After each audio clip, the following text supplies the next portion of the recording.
alam ko naman na alam din ni Michael. Ginawa mo yung lahat para sa kanya.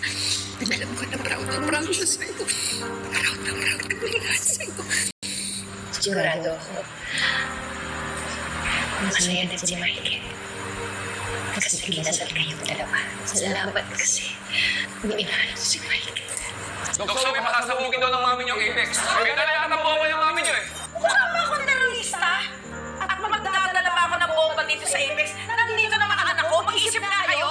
Bakit kasi nanggugulo ka dito? Gusto ko lang makita yung anak ko. Alam niyo po, sa totoo lang, naging okay nga po kami ni Zoe simula nung nakulong po si Ma'am Moira eh. Kaya nga dapat mabalik ka sa kulungan niya si Moira. As of now, Moira is free. Kaya kung pwede lang, iwasan niyo muna. Annalyn, Lynette. Nai-inlove ka na sa akin. Ano, nai-inlove ka na sa akin, no? Sabihin mo na kasi, nai-inlove ka na. No, love ya. Tulad nga nasabi ko sa'yo noon, hindi kita pipilitin na gustuin mo ako. Pero ipupusta mo yung buhay ko. Trip mo din ako.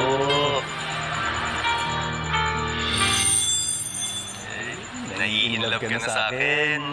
Ano, nai-inlove ka na sa akin, no? Sabihin mo na kasi, nai-inlove ka na. No, love ya. Love ka dyan. Alam mo siguro, nanamiss lang kita as a friend. Pero love din, no? Talaga? O, basta mamayang gabi tuloy tayo, ah. Oo, hindi naman tayo Kailangan ba natin magkasama palagi? Hindi naman Hindi na pupunta yun eh. Kulit mo. Sige na, umalis ka na. Baka may makakita pa sa inyo. Text na lang kita. Ano na, sige na, umalis ka na.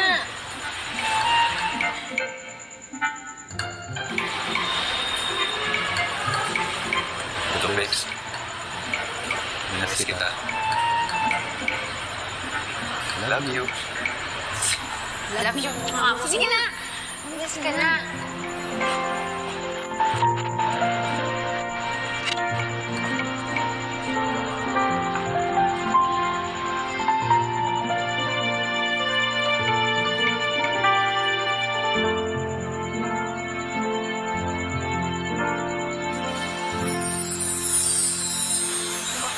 Archie, may nakalimutan ka ba? Si Annalyn umalis na.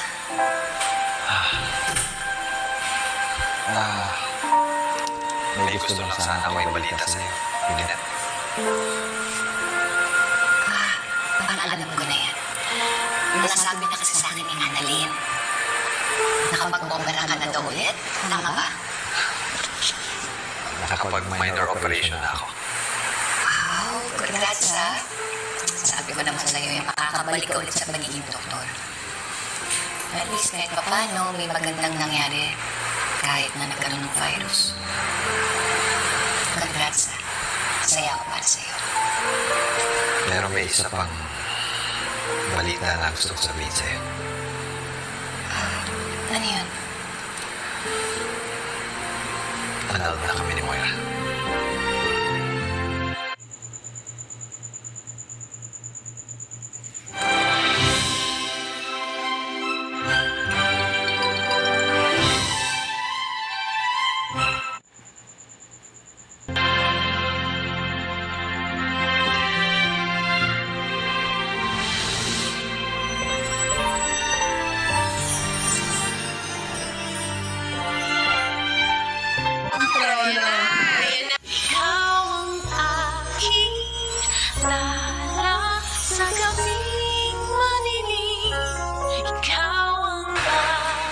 Talaga?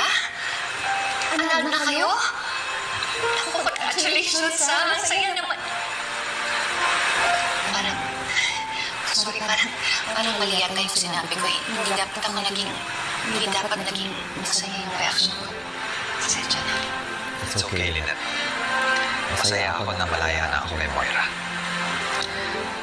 Kaya, okay lang din na maging masaya ang mga tao para sa akin. Because it's something to be happy about. Magagawa ko na lahat ng gusto ko sa buhay ko. Tsaka sa mga mahal ko. Doktor na ako ulit, Lynette. All the things that I wanted in my life, naabot ko na. Kaya, kahit hindi namin naipakulong si Moira, iba pa rin masaya ko.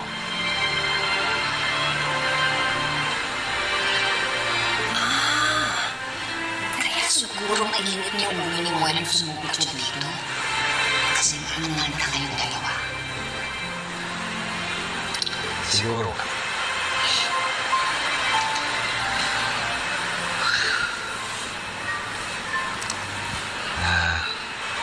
Sige.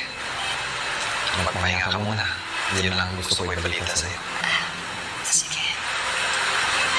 Wala na ako.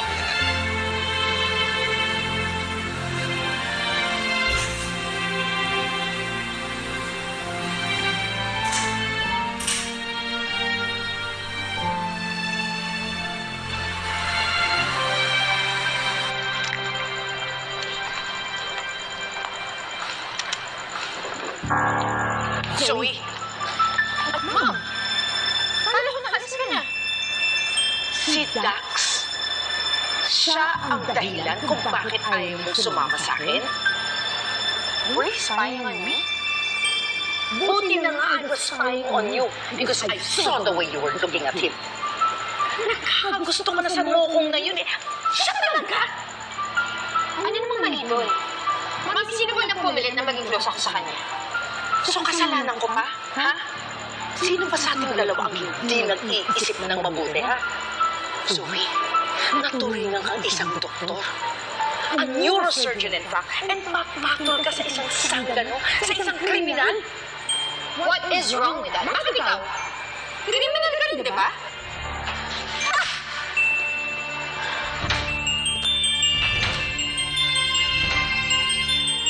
Huwag mo akong sasagutin na ganyan. Ka na dito! Aray! Mama ka na sa akin! Ano ka na sa akin? Saktan si Zoe! Dali, huwag ka nga makialam dito, ha? Kanina lang nakikipag-away ka para makita yung anak mo ah! Tapos nisasaktan mo yung anak mo? Annalyn, you stay out of this. Zoe, tara na. Wala! Ano ba? Zoe, tara na! Sige na Zoe, pumasok ka na. Zoe, you come back Kuya! here! Tigilan mo na kaya si Zoe! Alam mo, kahit kailan, ipal ka talaga, no? Alam mo, kaya nagiging pasaway ang anak ko dahil sa'yo. Bad influence ka kay Zoe. Ako pa po talaga yung bad influence? Sino ba sa atin yung ayaw na magkasundo kami ng kapatid ko? Di ba ikaw? Ipal ka eh! Ipal ka sa buhay namin mag-ina! Annalyn? Saan ka na ba ni Moira? Okay lang ako, Regan. Aalis na rin naman niya sa mamuhay kay. Baka nakakalimutan mo. Galing ako sa kulungan. Isang tiris ko lang. Patay ka ng putong lupa, ha? Kayang-kaya kita burahin sa buhay ng anak ko.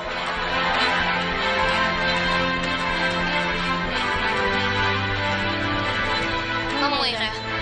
Baka nakakalimutan niyo po na kaya wala lang kayo sa kulungan ngayon is because you're out on bail. Kaya sige po, saktan niyo ako na magkaalaman tayo. Matapang ka lang kasi may kakampi ka. Baka naiingit lang po kayo. Kasi yung nag-iisa niyong kakampi, yung anak niyo, inaaway niyo pa. Alam niyo ba, Mamuhay ka? Nung nasa kulungan ka, ang ayos-ayos na buhay ni Zoe. Nagagawa niya yung duty niya bilang isang doktor. At hindi niya ako inaaway. Bakit po kaya? Bakit kaya, Regan? So you're saying that Zoe is better off without me? Kayo po may sabi niyan, hindi ako. Tara na, Regan.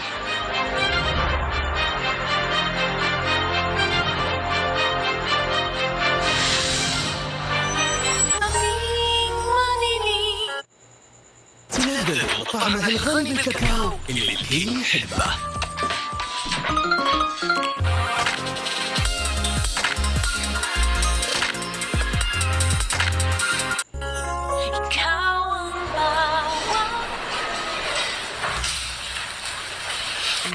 Lilet, hinihintay ko lang yung clearance natin na para ma-discharge tayo mamaya.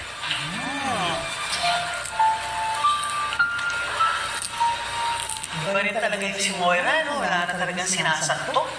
Sinabi mo pati sarili nga na ginombag. Ay, naku, Chan, alam mo, feeling ko, kaya ganyan yung Moira na yan. Dahil yan doon sa ano eh, sa annulment nila ni RJ. Oo nga. Oo. Wala nga din po ako eh. Kasi first time ko pong makita na saktan ni Mamuhay si Zoe. Lynette. Lynette. Bakit naman ang lungkot-lungkot mo? Ilalabas na nga tayo mamaya. Di ba dapat masaya ka? Naalala ko lang si Michael.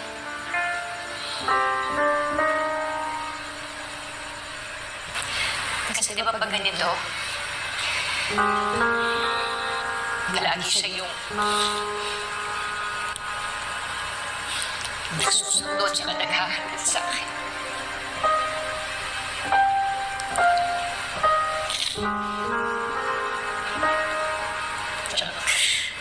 Nung huli kami nakita ni Michael, nag-away kami. Tapos sasambal ko pa siya. Sigurado ako galit yun sa akin.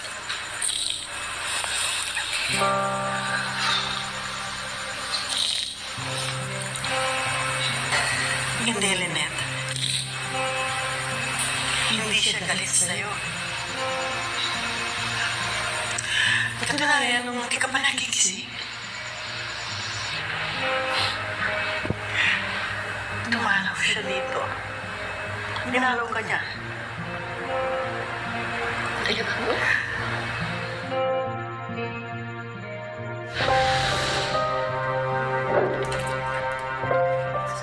Susan. Susan. Oh, Michael! Kamusta po? Kamusta ang kalagayan ni Lynette? Okay naman ang kanyang stats. Sabi nga ng doktor, baka bukas pwede na siyang lumipat sa regular na kwarto. Chasu. Nga pala, gusto kong humingi ng paumanit sa inyo sa inasal ko na ulit tayong nagkaharap na Lynette. Hindi kasi maganda yung nag-ending eh. Wala na yun. At sana maintindihan mo na pinoprotektahan mo na si Lynette.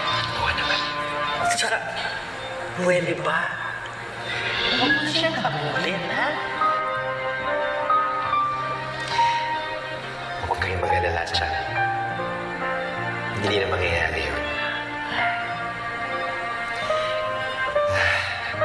Na-realize ko kasi na si Denise pala ang mahal ko. Oo. Tsaka pwede ko kumakausap si Lynette. Sige, hindi ka. Salamat ako. Buka dyan.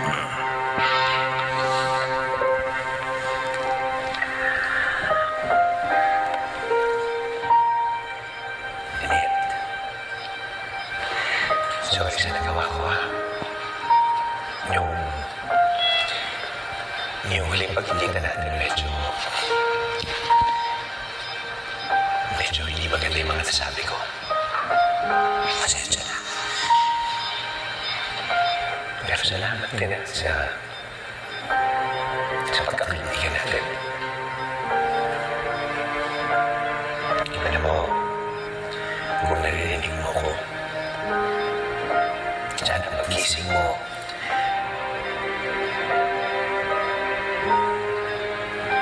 paglabas mo ulit sa ospital, sana magkaibigan pa rin tayo. Kasi hindi ko kaya hindi tayo maging kaibigan.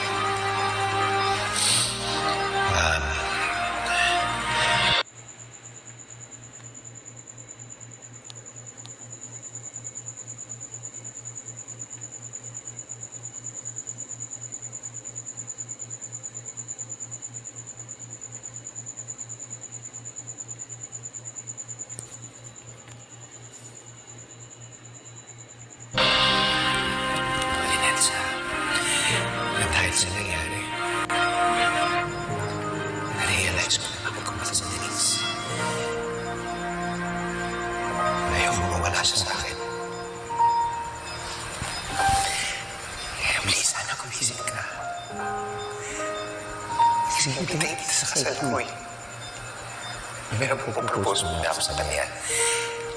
Pero sana pumayag siya. Tapos lang na yung kinain ko.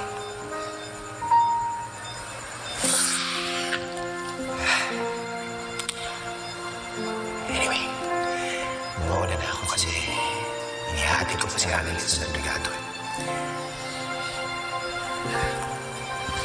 Salamat pala. Sorry.